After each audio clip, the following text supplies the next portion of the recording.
Hi all. I just re-looked at the original October call of Lil Sippy and Daniel Larson. I think it was like 27th or 27th or of October. No idea. Just some things to think about. What I do think, at least from that call, and it's been pretty much the same all throughout, is Daniel's mentality being is god awful narrative of Grace and Tina. But what I found was interesting were I think he still reiterates it now. It's either well, Tina did actually once talk to me, which is real. She actually did once, and it was to tell him to back off because he's an idiot. He's stalking her daughter, terrified out of it. But then again, he comes with this thing saying, it's just, ignore the trolls, ignore the trolls. But, I mean, I don't blame her for not saying to him, look, Grace has never contacted you. It's literally just trolls impersonating her. We want nothing to do with her, but no. He went straight for that. That's one thing. The other,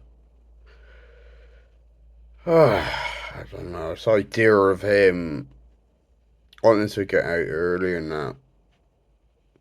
And little Sippy offering a shoulder to cry on.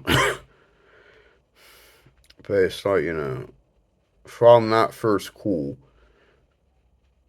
Daniel Larson was as insane, clinging onto that belief that, all these people, Clark and whatever. Well, interestingly, with Clark, admitted, yeah, he's a bit sketchy, but he still contacted him.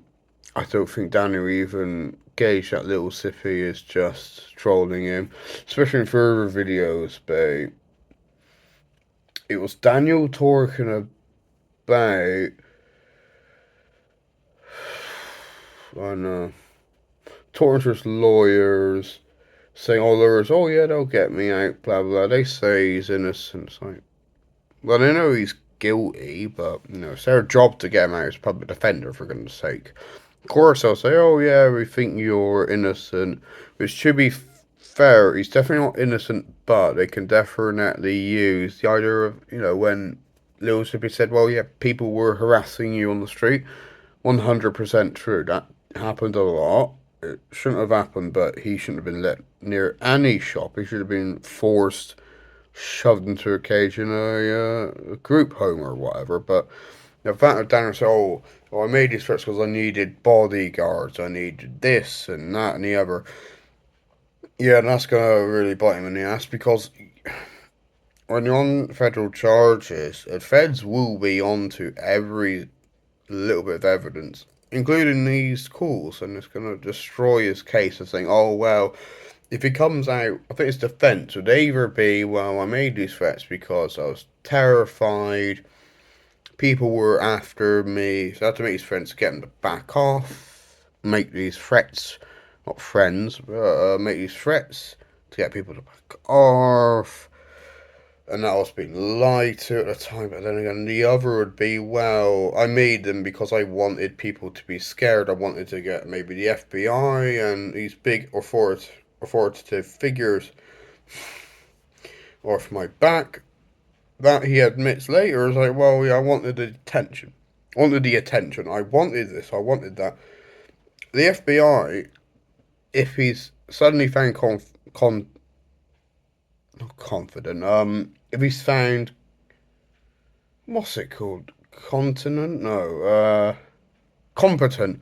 If he's found a continent, yeah, if he's Africa, well, he's got the scab on his nose. If he's found competent to stand trial, immediately in his face, I say, well, we've been tracking your calls. It's been published everywhere. You admitted you made these calls to benefit yourself, maybe to protect yourself, but these, oh my god, make threats. But these threats were made towards not trolls. They weren't, I'm gonna bomb this X person who's threatening me. oh, if any of you come near me, I'll stab you, I'll shoot you. None of that. He targeted big authoritative White House, FBI, Colorado State Building, big, huge institutions. He was targeting them because he thought he was that famous that he would get the attention and people will back off. And it's like, no. Even if he really thought it would happen, that's his mens rea, that's his intention. He intended to cause alarm and he intended to act like a big man and think he can threaten whoever. And whilst, yes, I'm sure he was very fearful of his own safety, which to be fair makes sense. He was homeless on his own, he was, followed by people, he had people turning up, taking pictures, doing this, that, and the other, while in celebrity mode, saying, oh, you gotta pay for pictures, which in public, nah, whatever. It's public, you can do whatever, within reason, obviously.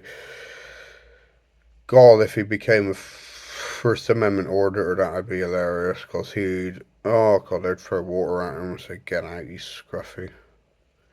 But he, honestly, in that first call, yeah, his case, if he's not let out because of mental health issues, he's screwed. But then again, he goes into more detail in further videos, which I will watch and check out, or whatever you call it. But God, that first call, it was a couple of months ago, but Lil Sīppy just showing off his Chris Chan shit. Jesus Christ, no one's impressed. We all know Chris Chan raped her mother, and it's like, what are you doing, dude? I'm not trying to show off, but dude, it ain't helping you. But then again, as I said in my last video, I'm sure it brings Daniel comfort. I think due to his mental health and experiences against him, which he didn't warrant, he didn't ask people to come up to him and throw, like videos like throwing water, Mountain Dew over him, chasing him around. That happened. I think, deserves a little bit of comfort talk to calm him down, but at the same time, what are you doing? I mean, I was never a fan of people just doing that. Although the intervention with the dog, Music, or Zola, or whatever her name was, that 100% I'm glad that happened because, God, he can't look after himself. He had pet scabies and he got rid of them. But I'll definitely rewatch some other videos and comment on it because, God, I'm an autistic person myself and I'm glad I never turned out like Daniel. Ugh. Well, that's all it for now. It's gonna carry on getting drunk or whatever. I'll see you whenever next. Bye.